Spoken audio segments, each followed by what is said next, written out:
the spot. Walang pinipili mataba o mapayat, lahat sinisipat. Basta merong butas, merong pagkakataon na kahit minamalas. Kahit na malaman siya ay namboboso, gagawa ng alibay paawa ang impacto. Di pa nakontento at walang patawad, mga mata niya sa dibdib lagi nakabungad. Para-paraan daw, iwas kalaboso, may sariling teknik para makaboso. Siya ay aminado sa kanyang sarili, walang pinipiling oras kapag umatake. Mamboboso, himas, rehas, loko.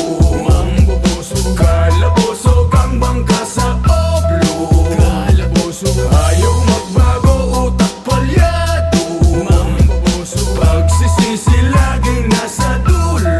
Kalaboso, di na kailangan ng salamin, malinaw walang grado ang paningin. Basta bababae ang pag-uusapan, utak gumagana basta kalibugan. Di siya magaling, magaling siyang manilip. Kahit nasa public, siya ay naninilip. Kanyang inasinta, medyo sumisimple para di mahalata ng mga babae. Over the bakod, kanyang tinatarget, pati mga panty, kanyang sinusungkit. Yan ang kanyang hobbies, talagang manyakis. Dami niya ng kaso, certified na rapist. Di na magbabago, yan ang kanyang bisyo. Kaya madalas makikita sa presinto, puro na asunto, kanyang mga kaso. Ang mga reklamo, puro pambuboso. mamboboso, himas, rehas, loko.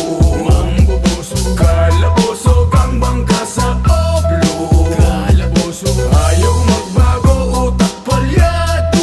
Mamboboso, pagsisisi laging nasa dulo.